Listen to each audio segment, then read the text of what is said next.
Muy buenas noches. Genaro García Luna quiere enfrentar un nuevo juicio en su contra en Estados Unidos. Su defensa formalizó la solicitud que ya se vislumbraba desde que solicitó el aplazamiento de la sentencia en 2 ocasiones. En un documento entregado a la Corte de Brooklyn en Nueva York, se asegura que se obtuvo nueva evidencia a favor del exsecretario de Seguridad Pública de México, que testigos en este país, en México, contaron lo que saben y tienen pruebas de que en Estados Unidos algunos de los testigos utilizados por la Fiscalía tuvieron contacto antes del juicio. Por eso, asegura la defensa tener elementos suficientes para solicitar que se anule el veredicto que declaró culpable de 5 cargos a García Luna y así se inicie un nuevo juicio en su contra. Aquí el detalle de esta solicitud de la defensa de Genaro García Luna. Con claridad solicita un nuevo juicio, asegurando que exfuncionarios de seguridad de México y Estados Unidos aportaron información con evidencia a favor del exsecretario de Seguridad en el gobierno de Felipe Calderón. Porque, según la defensa de García Luna, estos exfuncionarios sintieron que debían hablar de lo que sabían del caso. El documento prevé que la estrategia será desacreditar a los testigos que declararon contra García Luna. Eso es lo que se puede interpretar del texto. Se prevé que van a desacreditarlos. Por ejemplo, ahí se pone el caso del testigo colaborador Héctor Villarreal Hernández, el extesorero del gobierno de Coahuila, que testificó contra García Luna y según el documento hay pruebas de que seguía lavando dinero mientras cooperaba para el gobierno de Estados Unidos, de acuerdo con otros documentos que fueron entregados en 2 cortes en Estados Unidos, cortes en Texas, donde precisamente se procesó a ese exfuncionario de Coahuila. Cuentan también los abogados de García Luna con el testimonio de un interno del Centro Metropolitano de Detención, donde por cierto está García Luna, que habría revelado que testigos que declararon contra el exsecretario de Seguridad de México estuvieron en contacto previo al juicio, que lo hicieron a través de celulares que fueron contrabandeados, que tenían al interior de las prisiones. Para la defensa, esto significa que pudieron coordinar sus versiones, algo que los fiscales de Estados Unidos negaron en todo momento. Otro bloque de pruebas que la defensa dice tener, que le llegó para defender a García Luna, contiene información sobre la captura de algunos personajes que testificaron contra el exsecretario. Por ejemplo, el papel que jugó para combatir a esos personajes acá en México.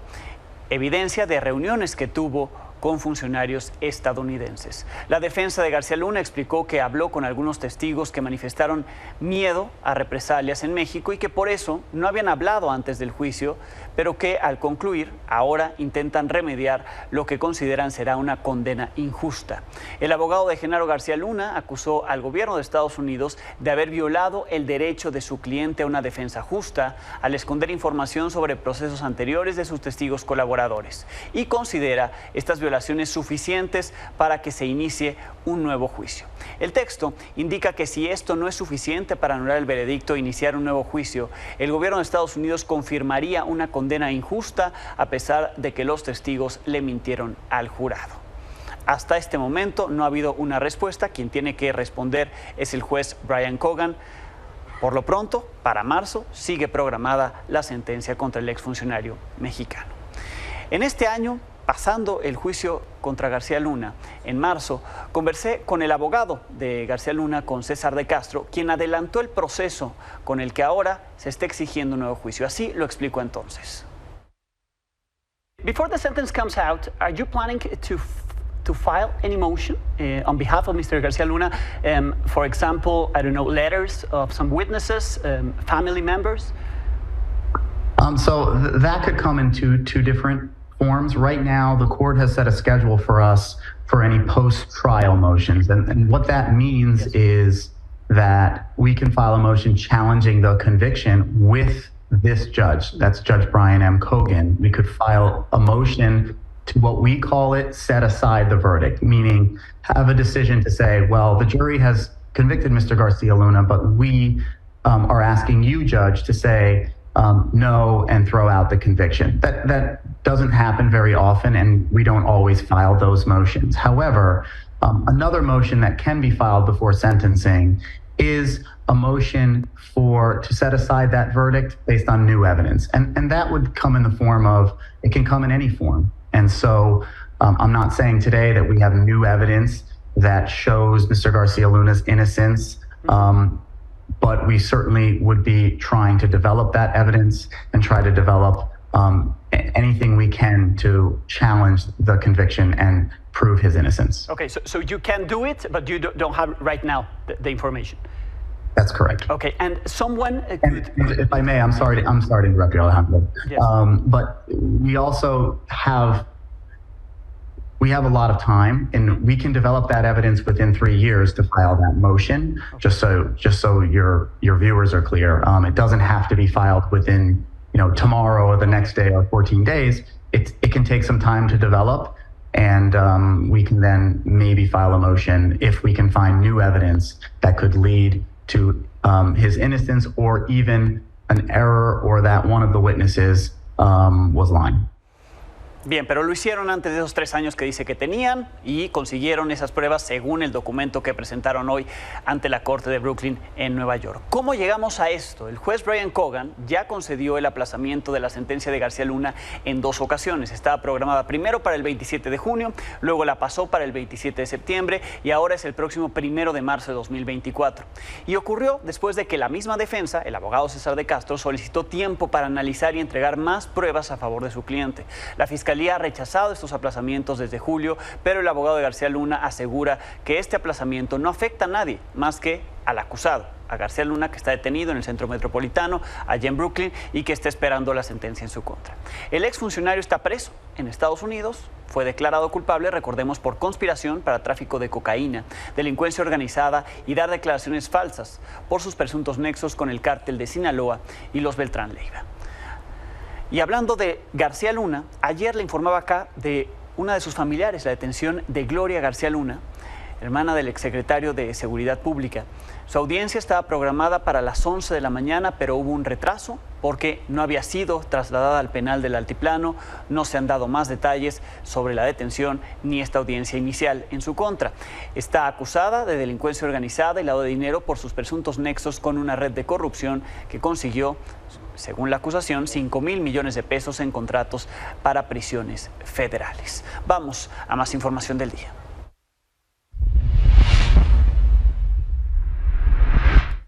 Bien, la audiencia de Emilio Lozoya inició este día.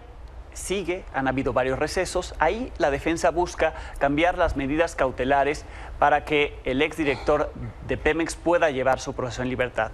Vamos a escuchar lo que dice el abogado Miguel Ontiveros. Aquí solamente se resuelve si continúa privado de la libertad o si ya después de que ha pasado más de 2 años privado de la libertad procede que salga y continúe el proceso y atienda debidamente las citaciones para comparecer ante el Tribunal de Enjuiciamiento. En este caso, porque como saben, el de agronitrogenados ya se suspendió, ¿no? Y entonces eso ya no es un proceso vivo para el señor Lozoya. Tengo que ingresar porque ya lo están esperando. ¿Cuánto tiempo tardaría para que salga? Bueno, si lo decreta ahora, pues en el transcurso del fin de semana, claro, porque hay que contratar a la empresa del brazalete electrónico, pero esta solamente procede cuando ya se tiene la resolución escrita que determina, por ejemplo, un brazalete electrónico. Si no hay brazalete electrónico, entonces tendría que ser ahora mismo, inmediatamente. Abogado, la defensa Sí. de la Fiscalía asegura que existe el riesgo de evasión otra vez. ¿Riesgo de qué, perdón?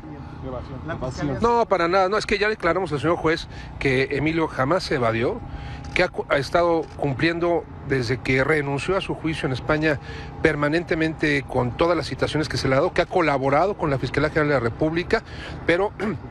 bueno, colaborado también con Pemex, con las instituciones del Estado, y que incluso cuando se le citó el 3 de noviembre, hace 2 años, a sabiendas de que se iba a solicitar el cambio de medida cautelar a prisión preventiva, acudió. O sea, no hay ningún riesgo ni para la prueba, ni para la víctima, que son instituciones, ni riesgo de fuga. Entonces lo que procede es la libertad. Muchas gracias, con permiso. Buenas noches. Gracias. Bien, es parte de lo que está ocurriendo al exterior de donde se realiza la audiencia de Emilio Lozoya. Como vimos y le contaba yo y le hemos informado a lo largo del día en Milenio con mis compañeros que están desplegados por allá, pues lo que quieren es que Emilio Lozoya salga de prisión y siga el proceso ahora en prisión domiciliaria.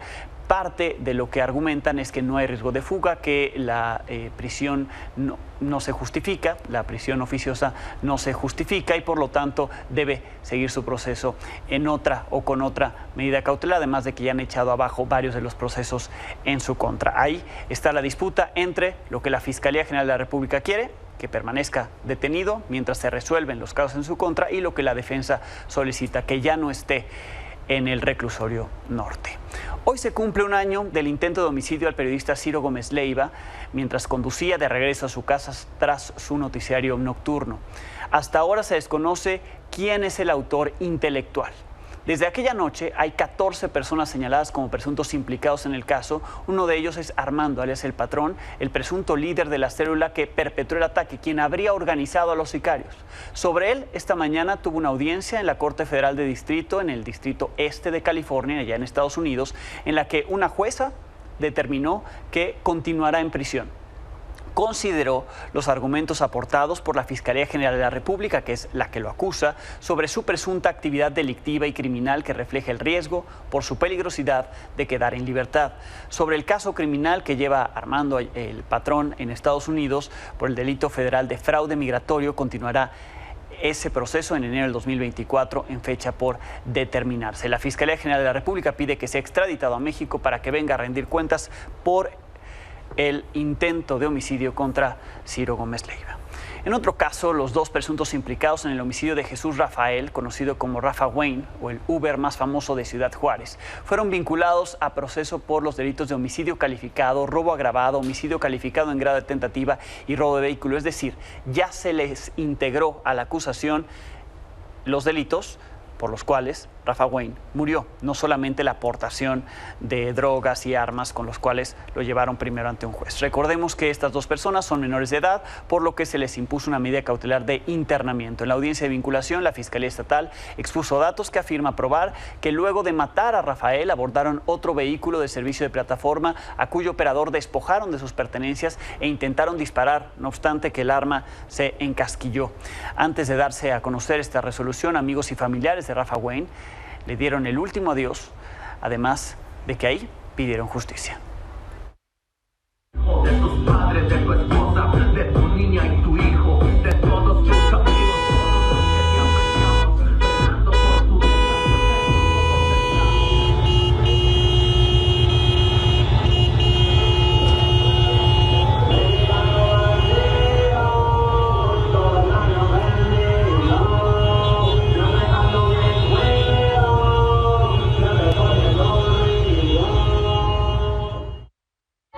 a manifestarnos un momento, queremos que paguen y queremos que sea justicia. Hace rato nos comentaron también los compañeros que falleció otra muchacha también por asalto, que es Uber también. Entonces, ¿es justo? No es justo. ¿Qué necesitan? ¿Uno diario? ¿Uno diario? ¿Cuántos más faltan por caer? Afortunadamente a Rafa lo conocían por lo que hacía en vivo, pero la pobre muchacha que cayó es madre de familia, ya dejó hijos, no sabemos. Y aquí a mis sobrinos, pues ahí están, mire, ahí están mi sobrina y mi hijo, nos dejaron truncos. En más información, a puerta cerrada y sin unanimidad, la magistrada Mónica Soto fue designada como presidenta del Tribunal Electoral del Poder Judicial de la Federación. Será a partir del 1 de enero cuando asume el cargo. Milenio confirmó que esta sesión pública del pasado miércoles, que se pospuso porque la magistrada insistía en agilizar su nombramiento esta misma semana, y no quiso esperar el acuerdo de hacerlo hasta enero por consenso. ¿Por qué por consenso? Porque ni Reyes Rodríguez Mondragón, que actualmente preside el tribunal, ni Yanín Otálora Malasis, que estaba o está en Italia, querían aprobar este nombramiento. En la sesión que se retomó este viernes, Mónica Soto preveía pedir públicamente que se retomara la votación, pero optaron por hacerlo en sesión privada, pues no sería respaldada por unanimidad. Bastaron solo los dos votos de los magistrados Felipe Fuentes y Felipe de la Mata Pizaña y el de ella misma para que sea la próxima presidenta del tribunal a partir del 1 de enero. Eso en el tribunal. En el INE, un bloque de consejerías acusó a la consejera presidenta Guadalupe Tadei de presuntamente cerrar el diálogo para intentar imponer un proyecto que le daría poder por encima del Consejo General. Al inicio de la sesión de este viernes fueron discutidas dos propuestas sobre la falta de nombramiento en áreas del INE. Una de ellas, la que ya le adelantábamos desde ayer con Janet López Ponce, en darle la consejería a la presidenta la capacidad de nombrar a un titular de la Secretaría Ejecutiva en caso de ausencia temporal o definitiva sin la necesidad del Consejo, que ella pudiera decidir quién ocupa la Secretaría Ejecutiva del INE. Ese proyecto había sido propuesto por el consejero Jorge Montaño, pero al final pidió que se bajara del orden del día la propuesta. Así fue como algunos de los consejeros cuestionaron lo que se buscaba con ese proyecto. Los acuerdos que hoy se ponen en la mesa son la condena a que nuestra incapacidad política se eleve a la decisión que tomaría un tribunal que, hay que decirlo con todas sus palabras, malamente ha podido administrar sus propios conflictos, como lo evidencia la sistemática inconclusión de sus periodos presidenciales. Bueno, debo decir que en este caso de las encargadurías, la consejera presidenta ha utilizado con exceso esa previsión legal y reglamentaria. Con exceso por lo menos en el tiempo. Si ya llevamos medio año en una situación como esta, el carácter provisional es por lo menos dudoso. La propuesta que se había puesto sobre la mesa lo que buscaba era evadir la construcción de estos consensos, poniendo una persona que pueda ser encargada de despacho y que es designada como encargada de despacho únicamente por la decisión de la presidencia.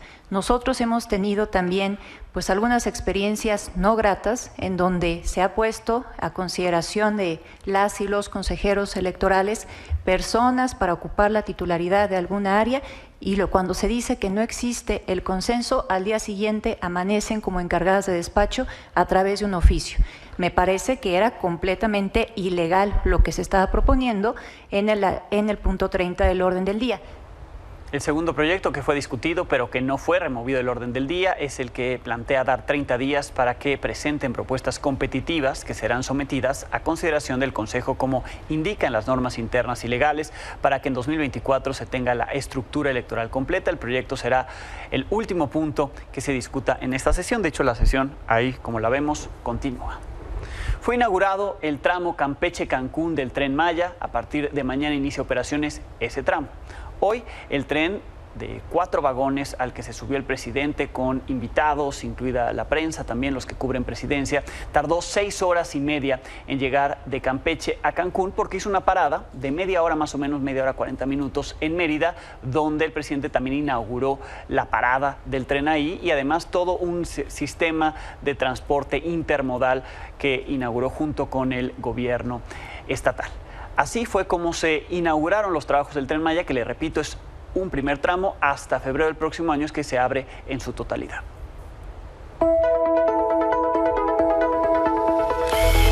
Es una obra magna, no exageramos si decimos que no hay una obra así en la actualidad en el mundo y se logró también en tiempo récord. 31 de diciembre es el siguiente tramo de Cancún a Palenque y a finales de febrero es todo.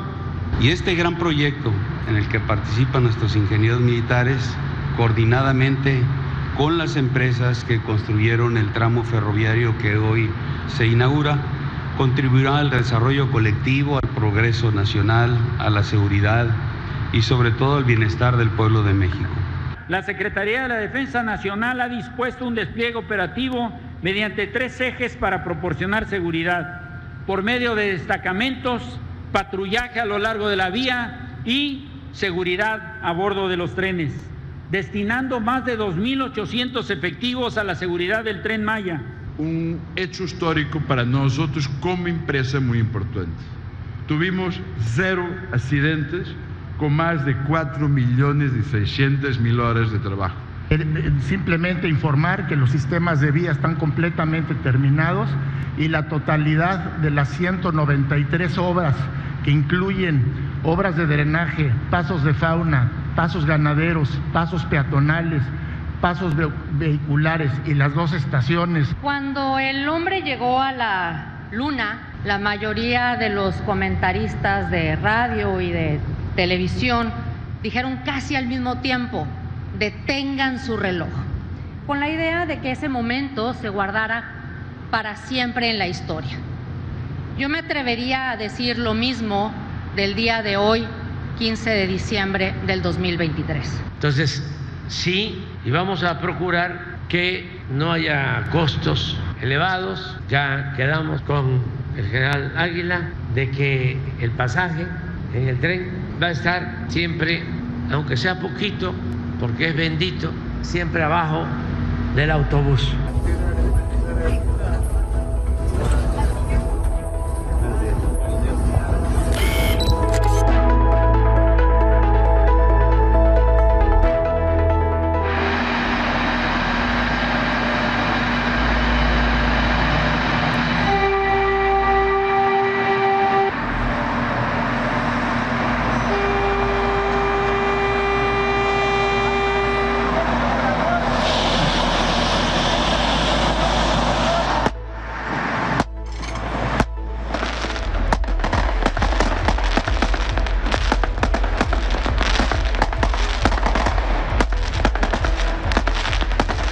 ¿No le dieron boleto?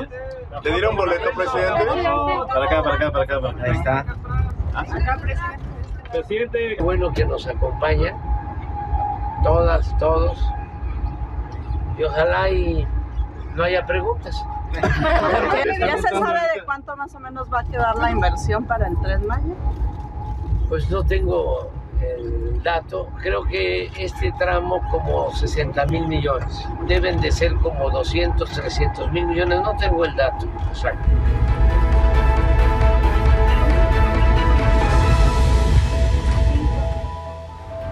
Pausa y volvemos. Esta semana se realizó el Foro Global de Refugiados. Al respecto hablé con Eunice Rendón, nuestra colaboradora semanal.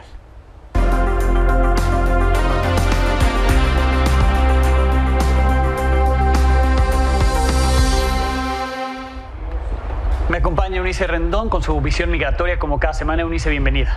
Hola, ¿cómo estás? Buenas noches, Alejandro. Esta semana importante en materia de refugiados. Hay todo un evento allá en Ginebra sobre migración, ¿no? Y un balance que se hace sobre todo en términos globales, ¿no? Porque no solamente en México lo hemos tocado contigo, hay crisis migratorias y crisis de refugiados en muchas regiones del mundo. Sí, efectivamente, esta semana se dio lugar en Ginebra, creo yo, uno de los foros más importantes, sobre todo en materia del refugio, el Foro Global, justamente para hablar pues de las buenas prácticas, de las experiencias, tanto de los países, empresas, gobiernos y por supuesto de las diferentes representaciones del ACNUR también a nivel global. Y bueno, este foro tiene el propósito de mostrar mejores vías para la acogida de los refugiados, también pues hablar de los países de origen en términos de esta migración que además pues hoy es necesario ante los flujos tan importantes que estamos viendo. Y en el caso mexicano, bueno, pues creo que fue interesante la delegación que acompañó esta reunión global, por supuesto el titular del ACNUR en México, Giovanni Lepri, encabezando también parte de la delegación por parte de los organismos internacionales. Y bueno, la parte importante también es empresarios. Por ejemplo, estuvo el director de FEMSA, de todo el tema también social y de relaciones, que es Roberto Campa, quienes, además hay que decirlo, o sea, FEMSA ha sido una de las empresas más comprometidas con el tema migrante, es una de las empresas aliadas con ACNUR y bueno, han contratado también migrantes a lo largo y ancho del país. Otra de las empresas importantes ha sido MAVE, que también nos contaban la experiencia, incluso ellos muy sinceramente, decía el director, que a ellos al principio les daba mucho miedo por dos cosas. Uno, por la rotación, creían que iba a haber más rotación que lo normal, que de por sí son una empresa con altos niveles de rotación. Y el segundo tema, que la gente se capacitara y se fuera, que tiene que ver también con eso. Y el segundo tema, que fuera gente que tuviera a lo mejor algún pasado que no supieran y que eso pudiera ponerlos en riesgo, ¿no? Él lo contó así, que ese era pues su pensamiento sin conocer el tema, y que después de 3 años de trabajar con la ACNUR, pues ha cambiado radicalmente el pensamiento, ya que los migrantes tienen casi el 20%, decía él, de rotación menor que lo que tienen los mexicanos. Ahí está, no es que se vayan a aprender. Entonces, e irse, ¿no? En el momento que sí se sienten, creo, a gusto yo en alguna industria, bueno, pues ahí se quedan. Y la segunda cosa, que no ha tenido ningún problema de seguridad o que algún perfil no sea el adecuado. Entonces, bueno, creo que eso sirve para que otros empresarios se animen. Y algo importante, también llevaron parte del trabajo que hemos hecho en Agenda Migrante en coordinación con ellos, que lo hablábamos con Giovanni Lepri, que es este trabajo tan minucioso para que el sector privado incluya laboralmente a los los migrantes y algo también muy importante que hicimos hace un par de semanas, ya sentarnos con la Asociación de Bancos de México, con el presidente, para que les abran cuentas a los migrantes. Y que ahí les depositen los sueldos, ¿no? Y se facilite su inclusión financiera. Sí, por supuesto, eso es importantísimo. Ahora, hay muchas condiciones de migrante y en este caso que se da este encuentro global sobre refugiados, te pregunto si lo que se está avanzando es para quien tiene ya la condición de refugiado o si son avances para cualquier persona que, digamos, ya tiene un trámite abierto en México de materia migratoria, esté el asilo, esté el refugio. Hay distintas alternativas. Creo que tu pregunta es muy importante, porque efectivamente ya hay algunos pilotos y algunos casos de éxito como estos que comentábamos en el caso de los refugiados. ¿Qué significa eso? Que esa persona ya se le otorgó el papel de refugiado en México. Pero ¿qué pasa con todo el resto, que son la mayoría también, de personas que no cumplen con los requisitos para el refugio, sin embargo son parte importante de la migración y sin embargo también tienen una necesidad de acogida muy relevante? Entonces, algo que se ha empezado a hacer de la mano con la ACNUR y la Organización Internacional de las Migraciones, obviamente el Instituto Nacional, la Comisión Mexicana para el Refugio y las demás, la CEP también está muy involucrada y también algunas otras instancias de gobierno como la Cancillería relacionadas con el tema, para ver cómo ampliamos este modelo que ya vimos que ahí va poco a poquito, porque ahorita tienen 35,000 refugiados en ese programa, cómo se puede ampliar para otras categorías de migrantes. Y eso también es parte de lo que se habló, entiendo, en este foro, de ampliar estas experiencias para lo que estamos viendo que es una realidad, que es una gran cantidad de migrantes que no cumplen con los requisitos del refugio. Y veremos qué tanto presupuesto se le da, ¿no?, a Comar y a los organismos que justo atienden a los refugiados el próximo año, aunque es poco lo que se aprobó. Veremos si hay ampliaciones,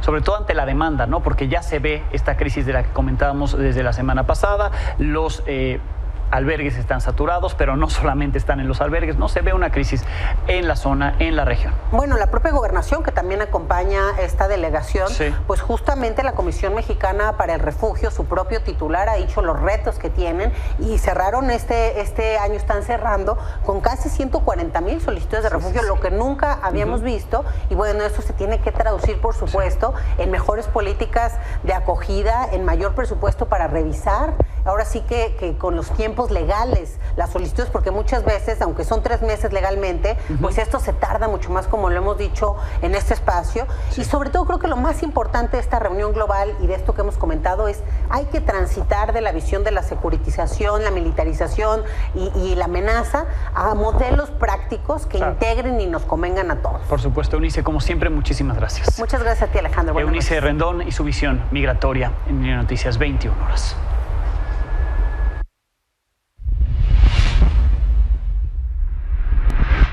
Vamos a hacer una pausa y vuelvo con la información del mundo.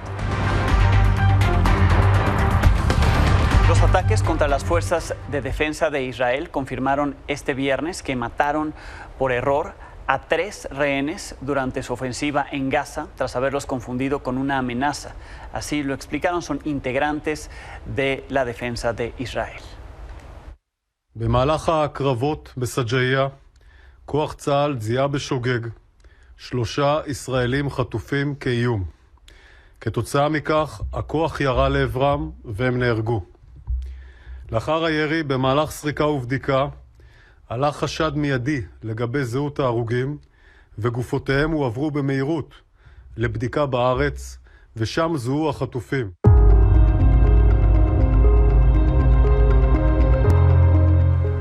Hay información de última hora en el caso de Gloria N. y Anwar N., ambos familiares del ex secretario de Seguridad Pública, Genaro García Luna. Sí hubo audiencia y se quedaron en prisión preventiva. Mario Rodríguez, buenas noches.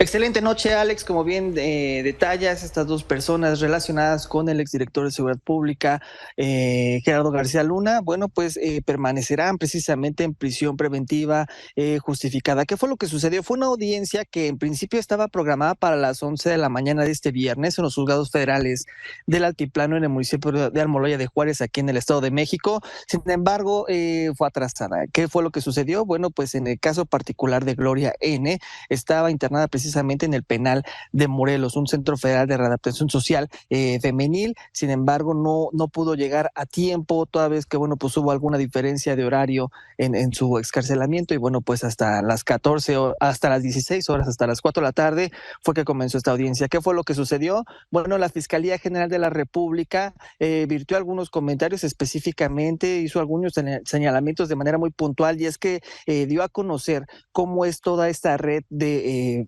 empresas que aparentemente algunas de ellas serían fachada, y bueno, pues beneficiarían no solamente a García Luna, sino a algunos amigos y sobre todo gente cercana y a familiares. En este sentido, bueno, pues la propia autoridad determinó que hay la sospecha de que en este caso Gloria N., la hermana, y sobre todo Anuar N., quien es su sobrino, pues estarían relacionados con esta red de empresas fachada, y bueno, pues en consecuencia es que el propio juez determina que permanezcan en este penal, bueno, en estos penales, hasta en tanto pues, sea determinada su situación jurídica. El plazo, Alex, para su posible vinculación al proceso parte de las 72 horas hasta las 144. ¿Qué es lo que quiere decir? Que se duplicó el plazo y será hasta el próximo miércoles a las 9 de la mañana en este juzgado federal que continúe precisamente esta audiencia inicial en contra de estos dos presuntos delincuentes señalados por su presunta participación en la operación de recursos de procedencia ilícita y delincuencia organizada. Bien, Mario, estamos atentos entonces al proceso. Te agradecemos muchísimo la cobertura. Gracias, excelente noche. Gracias a Mario Rodríguez allá en el Estado de México. Los portadores de VIH aseguran que hacen falta más acciones concretas para evitar la discriminación en su contra. Este es un trabajo de Denise Martínez. Como cada año, el 1 de diciembre se conmemoró el Día Mundial de la Lucha contra el VIH, pero para quienes viven con esta enfermedad resulta insuficiente. ¿Qué simboliza el 1 de diciembre, que es el Día Mundial contra el VIH y o SIDA? ¿Qué significa? Una reivindicación, una deuda histórica que se tiene desde hace 40 años, una pandemia que ha azotado no solo a México, sino a todo el mundo y a la cual no hemos respondido adecuadamente. Se sigue habiendo mucha incidencia de casos diagnosticados anualmente, y eso es lo que significa una reivindicación, una lucha, y decir que no solo existimos las personas que vivimos con VIH el 1 de diciembre, sino que estamos presentes todo el año y que tenemos que estar en las agendas de todas las personas. Aunque la información disponible sobre el VIH es vasta en todo el mundo, siguen existiendo mitos al respecto, y quienes son portadores del virus aún son discriminados y estigmatizados. La primera vez que acudí al médico pensando justamente o con estas sospechas, el médico me dijo, ¿eres homosexual? ¿Estudiaste en tal escuela? ¿Tienes una vida sexual activa? Me dijo, ten este cubrebocas, póntelo porque a partir de ahora cualquier cosa allá afuera te puede matar y eres un riesgo para las otras personas. Evidentemente eso en el 2019 es una cosa que está totalmente desactualizada. Una persona puede vivir plenamente, puede tener, no significa que algo allá afuera lo vaya a matar y no representas un riesgo para ninguna otra persona. Entonces hay muchísima desinformación en los sistemas de salud, desinformación en los sistemas educativos, desinformación en los medios que tienen también una deuda histórica. Se habló mucho en los 80s y en los 90s de esta peste rosa, de la plaga gay, de un montón de cosas que a la fecha se sigue pensando que así es como sucede el tema del VIH, y eso no es cierto. Actualmente puedes tener una vida plena a pesar de vivir con VIH. El maltrato no solo lo enfrentan de otros ciudadanos, compañeros de trabajo y familia, también en donde deberían de ser atendidos, en instituciones de salud pública donde han enfrentado desabasto en los medicamentos, lo que provocó una protesta en la que los manifestantes quemaron la entrada de la Secretaría de Salud en Polanco. El gobierno actual dijo que había mucho abastecimiento para las clínicas del sector público, ¿no?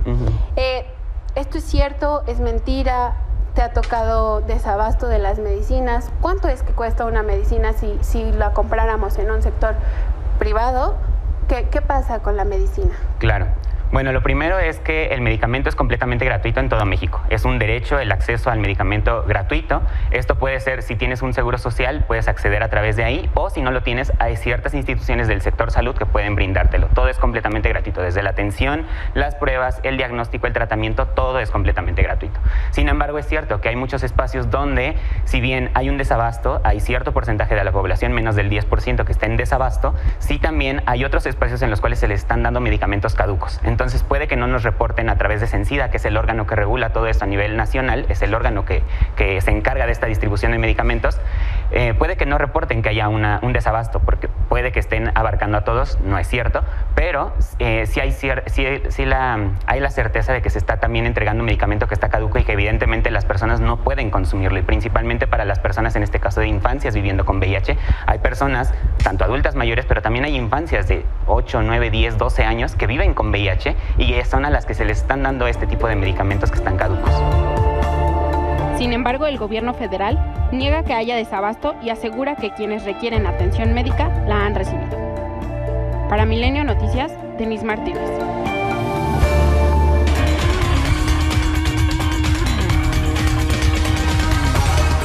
Nada está definido en la final de la Liga MX varonil. Higinio Robles me acompaña. Higinio, bienvenido. ¿Qué tal, Alex? ¿Cómo estás? Buenas noches, es un gusto saludarte. Pues sí, la final de ida 1-1 en el Estadio Universitario este miércoles. El próximo domingo se espera una gran fiesta porque son dos de los equipos más poderosos que hay en el fútbol mexicano, porque se enfrentan dos de las mejores plantillas, porque están enfrente el equipo más ganador en la historia del fútbol mexicano y el equipo que más títulos ha ganado en la última década.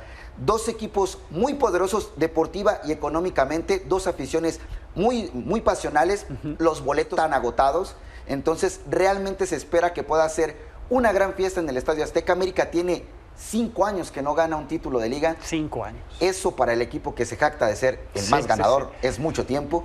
Tigres viene de ganar el torneo pasado frente a Chivas allá en el Estadio Akron. ¿Con qué números llegan? ¿Quién, digamos, en la estadística trae más ventaja que el otro? Pues mira, América, cosas curiosas, ha jugado 18 finales, de las cuales ha ganado 13. Tiene una efectividad del 72%, pero solo ha perdido 2 jugando como local. Una con León en el Apertura 2014, que le quitó la posibilidad de ser, en el Apertura 2013, que le quitó la posibilidad de ser bicampeón. Y la segunda y la más reciente en el Apertura 2019 contra Monterrey, en una dramática serie de penales. Tigres ha ganado 8 títulos, pero 6 de esos han sido como visitante. Entonces eso, si muchos americanistas piensan, ya la vamos a ganar porque estamos en casa. Están en la Azteca. Pues cuidado, porque ya le ganaron a Chivas. Sí, y como decíamos, pues no traen ninguno nada a favor, 1-1, ¿no? ¿Sí? Entonces digamos que todo puede pasar el próximo domingo. Todo puede pasar. Se espera que el América sea campeón, ya veremos. Bien, toda la cobertura en la afición y las distintas plataformas de Milenio. Gracias. Un abrazo, Alex. Gracias, Higinio Robles. Ustedes los veo el lunes, 21 horas.